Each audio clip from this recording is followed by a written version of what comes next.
tokoh-tokoh Quraisy dari kerabatnya, sesuai ayat tadi, perintah tadi. Wa anzir ashirataka al-aqrabin. Maka serulah kerabat-kerabat kamu wahai Muhammad kepada Islam. Dikumpulkan oleh Nabi Muhammad mulai paman-pamannya yang besar, Abu Lahab, Abu Jahal, Abu Talib, dan dari yang paling kecil dari anak-anaknya. Maka Fatimah anaknya pun datang, dan kabilah-kabilah yang besar dari Quraisy semuanya datang, ada wakilnya. Maka Nabi naik kepada Sofa. Sofa pada saat itu bukit yang tinggi, dan mereka di bawah mendengar ucapan Nabi Muhammad. Disebutkan, ya Bani Ka'ab ibn Lu'ay, angkidu anfusakum minan nar. Wa ya Bani Hashim, angkidu anfusakum minan nar. Wa ya Bani Abdi Manaf, angkidu anfusakum minan nar. Wa ya Bani Abdi Syams, angkidu anfusakum minan nar. Wa ya Fatimah binti, angkidi nafsaki minan nar. Maka disebut semua kabilah dari cabang-cabang kelompok Quraisy. Bani Abdi Manaf, Abdi Syams, Bani Hashim. Maka semuanya dan anaknya, putrinya untuk beribadah kepada Allah. Katakanlah la ilaha illallah tuflihu, kalian akan selamat.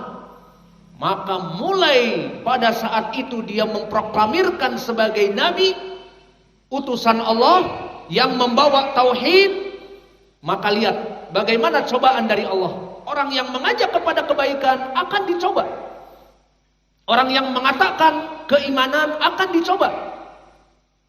Maka di sini bangunlah Abu Lahab, pamannya yang paling jahat, langsung dari adik Abdullah, bapaknya Nabi, berdiri dan berkata, ya Muhammad, tabban laka sairal yaum alihada jama'tana. Wahai Muhammad, kecelakaan besar bagi kalian atau bagi kamu. Apakah hanya untuk ini kamu mengumpulkan kami? Hanya untuk ini, untuk dakwah tauhid, bahwa kamu seorang rasul utusan Allah yang mengajak sesembahan hanya kepada Allah dan meninggalkan Lat, Uzza, Manah dan Hubal dan 360 patung-patung yang ada di Makkah, di Ka'bah? Maka turunlah ayat khusus untuk Abu Lahab di surat Al-Masad. Maka turunlah ayat a'udzubillahi minasyaitonirrajim min hamzihi wa nafthihi wa nafthihi bismillahirrahmanirrahim. Tabbat yada abi lahabi wa tab. Bukan tangan Muhammad yang celaka, tetapi tangan Abu Lahab yang celaka. Ma'agna anhu maluhu wa ma kasab. Tidak bermanfaat dari nasabnya dia yang tinggi di Quraisy dan harta-hartanya yang banyak, tidak bermanfaat, dan anak-anaknya tidak bermanfaat. Sayasla naran dzata lahab, maka dia akan dipanggang di api neraka. Menjadi Abu Lahab guling, bagaikan kambing guling. Itu makna sayasla. Jadi dipanggang, diputar-putar seperti itu. Maka ini balasan Allah langsung di saat nabinya dihinakan. Maka mulai dari sini Nabi Muhammad yang tadinya amin, orang terpercaya dari Quraisy, mulailah didustakan. Disebutkan di dalam Al-Quran, sahirun kadzab, dia penyihir dan dia pendusta. Kenapa? Karena mengajak dakwah tauhid. Maka ini ujian dari para rasul. Kalau dia tidak mengajak kepada tauhid, hanya sekedar seperti itu, maka akan terus sampai meninggal dipuji dan dipuja oleh orang-orang Quraisy. Amin hadhil ummah, orang yang terpercaya dari Quraisy. Namun Allah mengutusnya menjadi rasul, maka sembahlah Allah yang esa, yang satu. He is the one and only. Hanya menyembah Allah saja yang satu. Dialah Rabb satu-satunya. Maka mereka berpaling. Maka di dalam surat Shad Allah bongkar isi hati mereka. Aja'alal alihata ilaha wahida inna hadza la syai'un ujab. Maka wahai Muhammad, kamu menyeru kepada kami hanya menyembah Allah yang esa. He is the one and only. Inna hadza la syai'un ujab. Maka perkara menyembah Allah yang esa itu, this unbelievable, sangat tidak masuk akal. Meninggalkan Lat, Uzza, Manah dan Hubal dan patung-patung yang lain, ditinggalkan hanya Rabb Allah yang satu. this unbelievable. Inna hadza la syai'un ujab. Ini dia hakikat bagaimana kelompok kufar Quraisy meninggalkan Nabi Muhammad dan melucuti dari gelar-gelar yang baik kepada Nabi Muhammad dan diganti dengan ucapan-ucapan kezaliman, penyihir, kadzab, pendusta, dan pemecah belah umat, dan orang yang linglung tentang agamanya, orang yang lost his religion, orang yang hilang agamanya, meninggalkan agama nenek moyangnya, bingung mencari agama apa. Seperti itu ucapan-ucapan yang buruk kepada Nabi Muhammad SAW. Maka inilah yang dijadikan pembahasan bagi kita, bagaimana dulu contoh yang pertama Abu Thalib, yang mana dia adalah orang yang paling dekat kepada Nabi. Namun bagaimana kisah, karena dia tidak selektif mencari teman, bertahun-tahun setelah Nabi mengajak kepada tauhid, maka akhirnya tibalah ajal dari Abu Thalib. Maka keponakannya yang setia dan seorang Rasul memanfaatkan this time, adalah perkara kesempatan yang besar, big destination. Akhirnya dia datang kepada Abu Thalib, seperti hadis yang muttafaqun alaih dari Sa'ad dari Musayyib ibnu Haznin, bapaknya Sa'id ibnu Musayyib. Siapa? Musayyib ibnu Haznin. Ini sahabinya. Disebutkan oleh Musayyib ibnu Haznin, hadis ini muttafaqun alaih, lama hadarat Abu Thalib al-wafatu, di saat datang ajal Abu Thalib dalam keadaan sekarat, Nabi memanfaatkan kesempatan emas, the last destination, akhir dari kesempatan emas bagi dia. Maka dia datangi pamannya yang tercinta. Ya am, qul la ilaha illallah kalimatun uhajulaka biha indallah. Wahai pamanku, di akhir hayat, sebelum kamu meninggal, sebelum kamu meninggalkan kami, please ucapkan la ilaha illallah, tidak ada sembahan yang hak kecuali Allah. Namun dakwah Nabi ini tidak bisa diterima oleh Abu Lahab, oleh Abu Thalib. Hatinya tertutup. Kenapa? Karena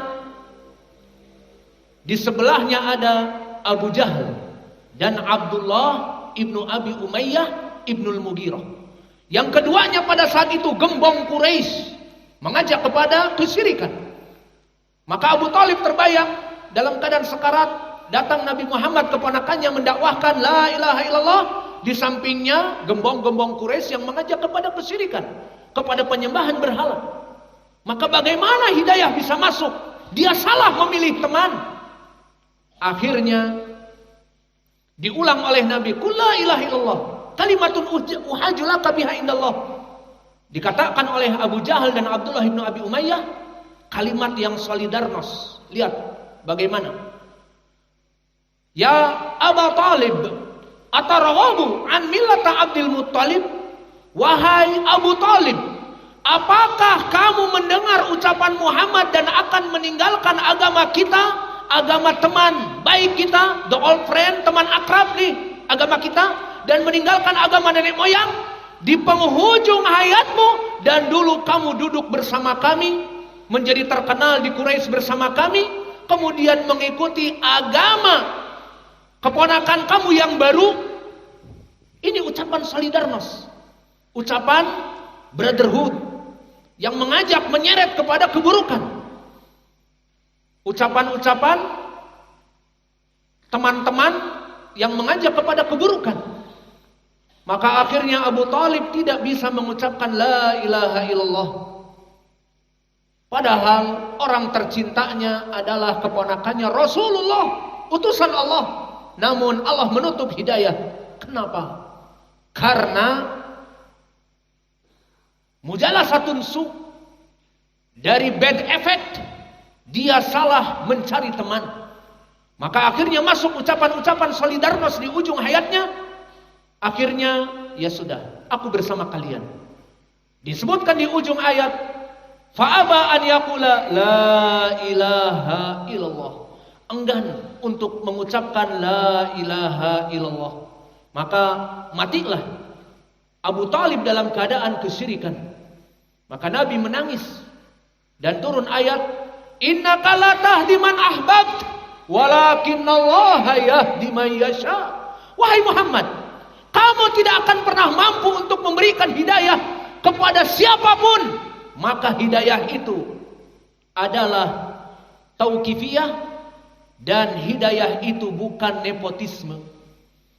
Jika seorang gubernur menjadikan anaknya menjadi bupati, mudah, nepotisme. Jika seorang bupati menjadikan anaknya kades, mudah, nepotisme. Namun Nabi, jabatan Rasul, menjadikan pamannya yang tercinta yang mengasuhnya dari kecil, kemudian ya Allah masukkan dia kepada Islam, ucapkan dia syahadat. Tidak, never ever. Maka Allah menurunkan ayat ini khusus kepadanya, innaka, dengan harfu inna, harfu taukid. Innaka la tahdi man ahbab.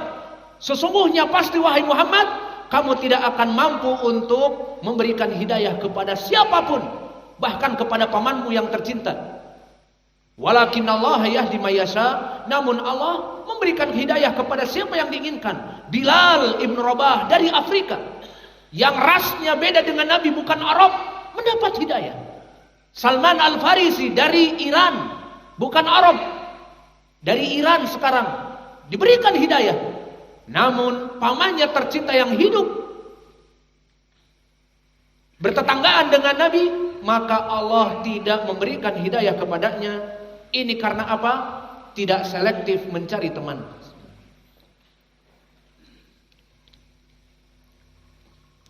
Kemudian dari sini apa yang bisa kita ambil? Salah memilih teman. Tidak selektif memilih teman mempunyai bad effect. Apa? Menyebabkan dia itu terjauh dari hidayah. Kemudian contoh yang kedua adalah seorang tabi'i yang namanya Imran ibn Hattam. Jika antum membuka Sahih Al-Bukhari, dia termasuk tabi'i yang meriwayatkan dari Aisyah radhiyallahu anha. Di dalam Sahih Al-Bukhari meriwayatkan dua hadis. Imran ibn Hattam di hadis salib, berbicara tentang salib dan labsul harir, menggunakan pakaian sutra, haram untuk laki-laki dan halal untuk perempuan. Maka Imran ibn Hattam, jika kita merujuk kepada biodata dan biografinya, dia seorang sunni salafi, murid Aisyah radhiyallahu anha, muhaddisnya, ahli sunnah pada zamannya, masyhur, diketahui oleh kaum muslimin di zamannya. Namun di penghujung hayatnya menjadi khawarij. Siapa khawarij? Kaum teroris di zaman sekarang, yang namanya macam-macam. Jamaah demikian, jamaatul jihad, jamaah khilafiyah ataupun jamaah khilafah dan sebagainya, yang mana ciri-cirinya mengkafirkan kaum muslimin dan mengkafirkan pemerintah kita dan menyebut pemerintah kita tagutiyah. Maka mereka adalah orang-orang teroris. Kita dihalalkan darahnya. Dan para brimob, polisi, tentara, pemerintah semuanya